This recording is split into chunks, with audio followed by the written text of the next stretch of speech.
Good morning everyone. So nandito tayo ngayon sa bahay ng kaibigan namin na alagad ng ating mahal na Panginoon. Guys, what's up?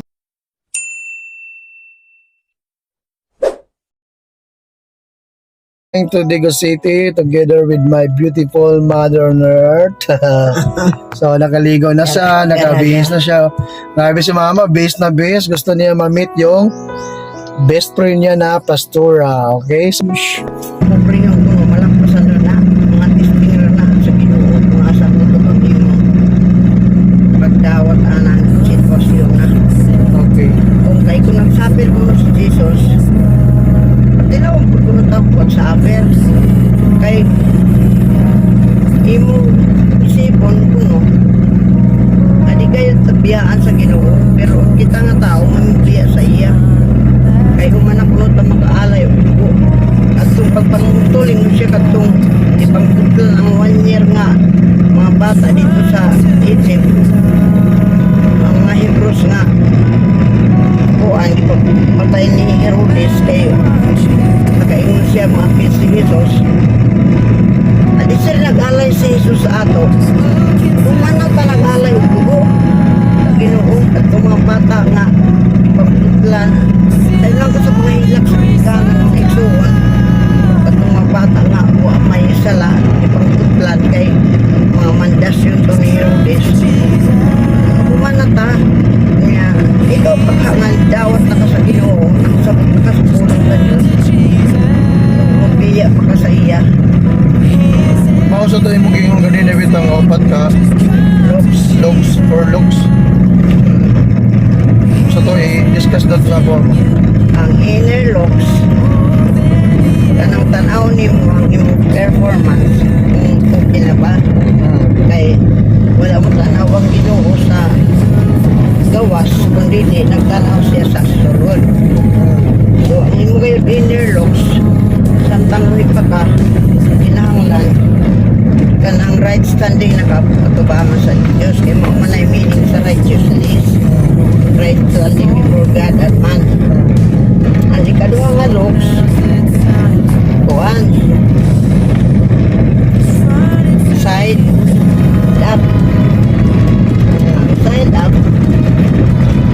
dili kay makasarili ka tanaw po nimo ang imong mga silingan, imong mga friends, mga tao nga naa sa imong palibot. Imagine kung side look nga mitanaw ra ka sa material nila na panginahanglan trouble subject nimo nga ang imong na-enjoyan nga kalipay sa pagkakristuhano enjoy po nila kaya maunay na po magasa na naa sa imo o nga ni unaw ni pag-repair mo para mahimo ang panalangin sa uban. So ito ang kuhan side look ipali Okay. kanya ang next nimo nga look backward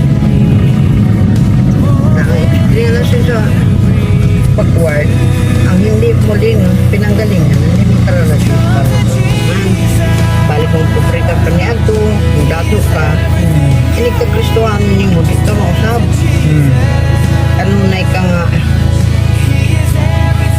positive sa pangyayari nimo kanya kay nagkuhan naman ka naglingit na ka sa imong likuran tinulo kay mata nga kuhan material pero spiritual nga matanaan nimo mga ang pagtanaw sa likod dili kung ikaw mismo ang magkakita pero ang balaang espiritu nga naa sa imo mo'y nakakita kaya lang bisan mga kaaway di na maka-atake kay naa siya nagbantay sa imong likod tuod kay material mata pero na ay physical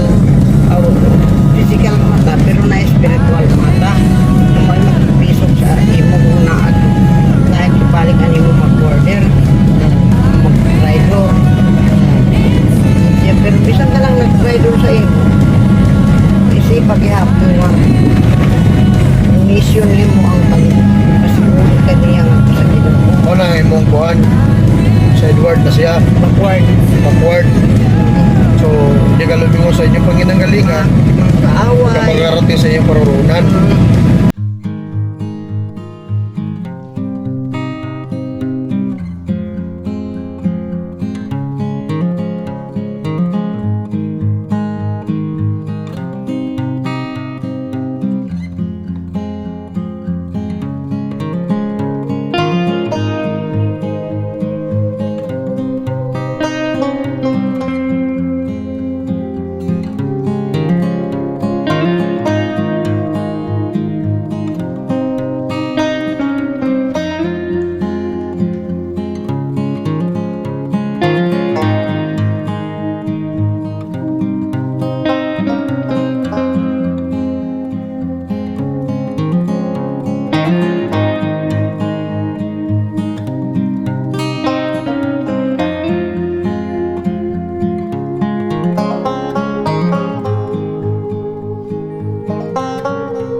ganyan nga tao bilang isa ka principal. Ang ako encourage nga isa kung sa imong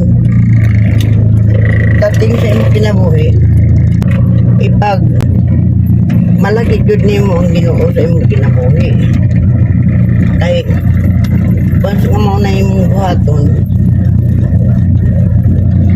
dili na ikaw ang plano sa imong kinabuhi ang Ginoo na ang plano.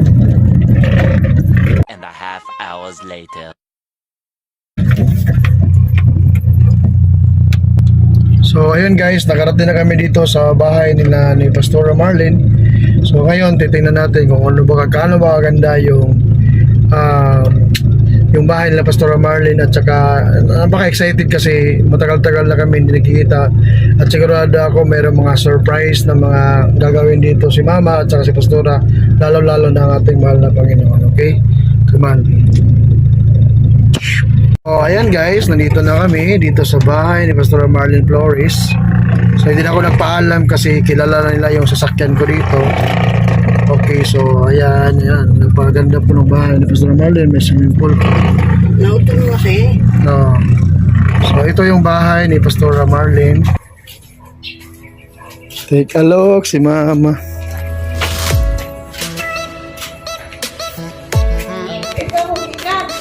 So ito mo talaga guys mararamdaman na miss talaga nila yung isa't isa.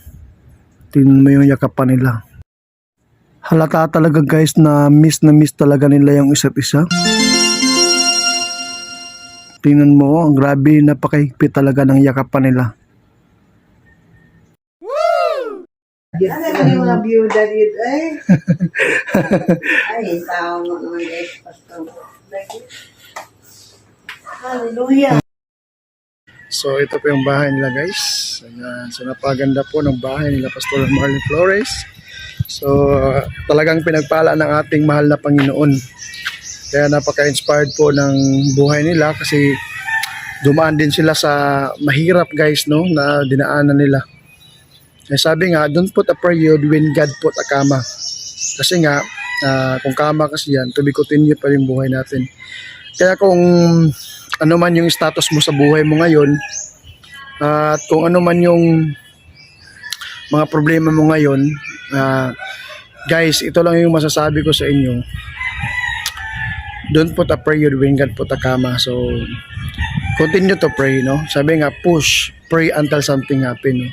Kung ano man yung mga pinapangarap mo sa buhay, guys, lahat yan ay matutupad, no? Sabi nga sa Bible, seek you first the kingdom of God and His righteousness, and all these things shall be added unto you.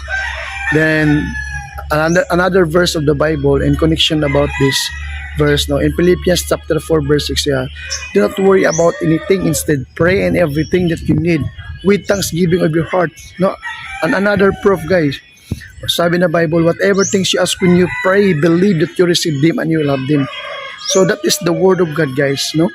If you believe in me, then just pray, no? So when you pray to the Lord Jesus Christ, guys, no, when you pray to God, just simple lang, binigay mo na lahat ng problema mo, binigay mo na sa Kanya, so meaning siya na bahala nun, no? Halimbawa guys, no, mag-loan po kayo ng pera, 'di ba? Mag-loan kayo ng pera. So kasi kailangan mo ng pera, no? Kailangan mo, let me say for example, kailangan mo ng 1 million. Ngayon, nag-loan kayo ng pera. Nung nag-loan kayo ng pera, guys, binigay mo lahat ng mga requirements, lahat ng hiningi ng bangko sa iyo. So it means lahat 'yan is kompleto na lahat yung requirements mo. So hihintayin mo na lang kung kailan i-release nila yung nilon mo na pera.